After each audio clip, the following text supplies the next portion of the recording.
ನಮಸ್ಕಾರ ವೀಕ್ಷಕರೇ.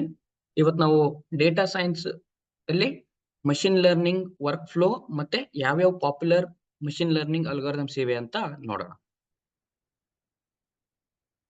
ಈ ಮಷಿನ್ ಲರ್ನಿಂಗ್ ಅಂತ ಇರುವಾಗ ನಮಗೆ ಫಸ್ಟ್ ಬರೋದು ಯಾವ ತರ ಡೇಟಾ ಇದೆ ಅಂತ ನೋಡ್ಬೇಕು ಅಲ್ಲ. ಸೊ ನೋಡ್ಬೇಕಂದ್ರೆ ನಮಗೆ ಫಸ್ಟ್ ನಾವು ಏನ್ ಮಾಡ್ಬೇಕು ಅಂತ ನಮ್ಗೆ ಗೊತ್ತಿರ್ಬೇಕು. ಓಕೆ, ಸೊ ಕ್ಲಿಯರ್ ಆಗಿ ನಮಗೆ ಆಬ್ಜೆಕ್ಟಿವ್ ಇರಬೇಕು. ಏತಕ್ಕಾಗಿ ನಾವು ಇದು ಮಷಿನ್ ಲರ್ನಿಂಗ್ ಮಾಡ್ತಾ ಇದೀವಿ ಅಂತ ನಮಗೆ ಫಸ್ಟ್ ಕ್ಲಿಯರ್ ಆಬ್ಜೆಕ್ಟಿವ್ ಇರಬೇಕು. ಸೊ ಆಬ್ಜೆಕ್ಟಿವ್ ಅಲ್ಲಿ ನಮ್ಗೇನ್ ಬರುತ್ತೆ, ಮೇನ್ ಆಗಿ ಬಿಸ್ನೆಸ್ ಪ್ರಾಬ್ಲಮ್ ಏನು ಅಂತ ಗೊತ್ತಾಗುತ್ತೆ.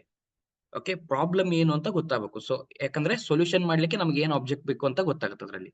ಸೊ ಅದಾದ್ಮೇಲೆ ನಾವೇನ್ ಮಾಡ್ಬೇಕಾಗುತ್ತೆ, ಈ ಮಷಿನ್ ಲರ್ನಿಂಗ್ ಡೈರೆಕ್ಟ್ ಆಗಿ ಡೇಟಾವನ್ನ ಕೊಡ್ಲಿಕ್ಕೆ ಬರಲ್ಲ.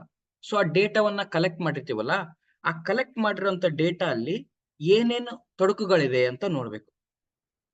ಆ ಡೇಟಾ ಅಲ್ಲಿ ಏನೇನ್ ತೊಡಕಿದೆ, ಸೊ ಯಾಕೆ ನಮಗ್ ಬಿಸ್ನೆಸ್ ಆಗ್ತಾ ಇಲ್ಲ ಅಥವಾ ಯಾಕೆ ನಮಗೆ ಬಿಸ್ನೆಸ್ ಪ್ರಾಫಿಟ್ ಹೇಗಾಗ್ತಾ ಇದೆ ಅದನ್ನೆಲ್ಲ ನೋಡ್ಬೇಕಂದ್ರೆ ನಮಗೆ ಯಾವ ತರ ಡೇಟಾವನ್ನ ತಗೋಬೇಕು ಅಂತ ಗೊತ್ತಾಗುತ್ತೆ.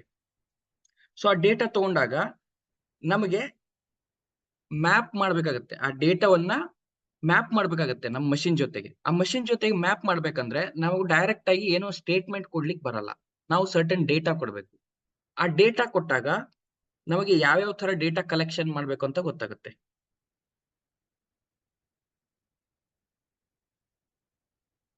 ಓಕೆ, ಈ ಡೇಟಾ ಕಲೆಕ್ಟ್ ಮಾಡಿದ್ಮೇಲೆ ನಮ್ಗೇನ್ ಮಾಡ್ಬೇಕಾಗುತ್ತೆ, ಈ ಡೇಟಾ ರಾ ಡೇಟಾವನ್ನ ನಾನು ಮಷೀನಿಗೆ ಕೊಡ್ಲಿಕ್ಕೆ ಬರಲ್ಲ. ಸೊ ಯಾಕೆ ಕೊಡಕ್ ಬರಲ್ಲ, ಈ ಮಷೀನ್ ಅಲ್ಲಿ ಎಲ್ಲವೂ ನಂಬರ್ಸ್ ಇರಲ್ಲ. ಓಕೆ, ಕೆಲವೊಂದಿಷ್ಟು ನಮಗೆ ಕ್ಯಾಟಗರಿಕಲ್ ಡೇಟಾ ಇರುತ್ತೆ. ಸೊ ಈ ಕ್ಯಾಟಗರಿಕಲ್ ಡೇಟಾ ಅಲ್ಲಿ ಏನಾಗುತ್ತೆ, ಸೊ ಕ್ಯಾಟಗರಿಕಲ್ ಡೇಟಾ ನಮ್ಮ ಮಷೀನ್ ಅರ್ಥ ಮಾಡ್ಕೊಳ್ಳಿಕ್ಕೆ ಬರಲ್ಲ.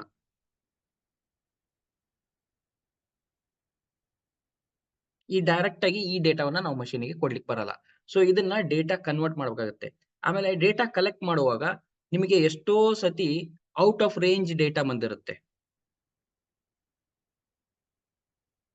ಈ ಔಟ್ ಆಫ್ ರೇಂಜ್ ಡೇಟಾವನ್ನ ನಾನು ಡೈರೆಕ್ಟ್ ಆಗಿ ಮಷೀನ್ ಕೊಟ್ರೆ ಅದು ತಪ್ಪಾಗಿ ಅರ್ಥೈಸ್ಕೊಳ್ಳುತ್ತೆ ಅಲ್ವಾ. ಸೊ ಔಟ್ ಆಫ್ ರೇಂಜ್ ಡೇಟಾಗಳನ್ನ ನಾನು ತೆಗಿಬೇಕಾಗುತ್ತೆ ಕೆಲವೊಂದ್ಸತಿ. ಆಮೇಲೆ ಡೇಟಾ ಕಲೆಕ್ಟ್ ಮಾಡುವಾಗ ಕೆಲವೊಂದ್ಸತಿ ನಮಗೆ ಒಂದೊಂದು ರೋ ಅಲ್ಲಿ ಒಂದೊಂದು ಕಾಲಮ್ ಅಲ್ಲಿ ನಮಗೆ ಡೇಟಾ ಸಿಕ್ಕಿರಲ್ಲ.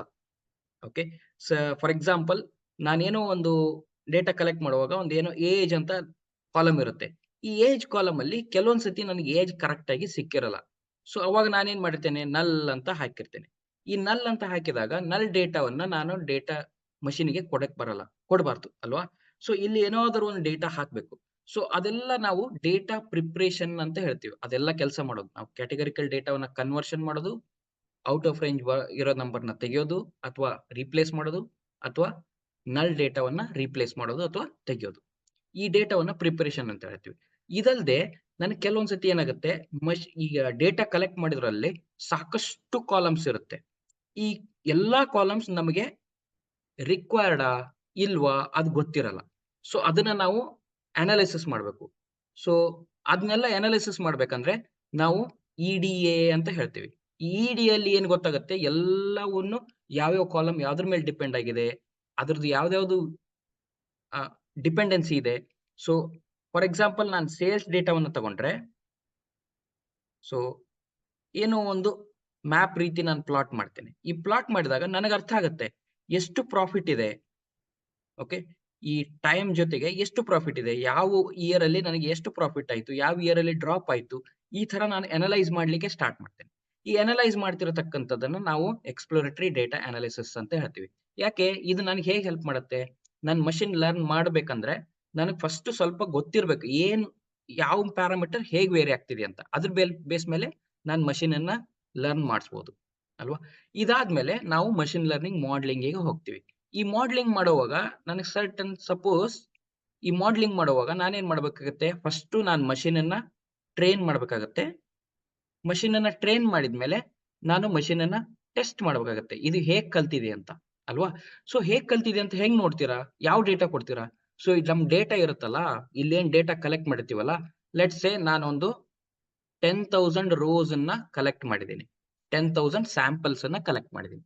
ಈ 10,000 ಸ್ಯಾಂಪಲ್ಸ್ ಅನ್ನ ಎಲ್ಲವನ್ನ ಬಳಸಿ ನಾನು ಮಷಿನ್ ಮಾಡಲ್ ಮಾಡ್ಲಿಕ್ಕೆ ಮಾಡಲ್ಲ. ಸೊ ಯಾಕಂದ್ರೆ ನಾನು ಟ್ರೈನಿಂಗ್ ಡೇಟಾ ಅಲ್ಲಿ ಈ 10,000 ರೋಸ್ ಅಲ್ಲಿ 10,000 ಸ್ಯಾಂಪಲ್ಸ್ ಅಲ್ಲಿ ನಾನೇನ್ ಮಾಡ್ತೇನೆ, ಸ್ವಲ್ಪ ಸ್ಯಾಂಪಲ್ಸ್ ಟ್ರೈನಿಂಗ್ ಆಗಿ ಬಳಸ್ತೇನೆ, ಸ್ವಲ್ಪ ಸ್ಯಾಂಪಲ್ಸ್ ನಾನು ಟೆಸ್ಟಿಂಗ್ ಆಗಿ ಬಳಸ್ತೇನೆ ಅಲ್ವಾ. ಸೊ ಈ 10,000 ಡೇಟಾ ಇರುತ್ತಲ್ಲ, ಇದರಲ್ಲಿ ಸ್ವಲ್ಪ ನಾನು ಟ್ರೈನಿಂಗ್ ಆಗಿ ಬಳಸ್ತೇನೆ, ಸ್ವಲ್ಪ ಟೆಸ್ಟಿಂಗ್ ಆಗಿ ಬಳಸ್ತೇನೆ. ಸೊ ಫಾರ್ ಎಕ್ಸಾಂಪಲ್, ನಾನು ಟ್ರೈನಿಂಗ್ ಆಗಿ ಒಂದು 8,000 ಡೇಟಾವನ್ನ ಬಳಸ್ತೇನೆ, ನಾನು ಟೆಸ್ಟಿಂಗ್ ಆಗಿ ಒಂದು 2,000 ಡೇಟಾವನ್ನ ಬಳಸ್ತೇನೆ.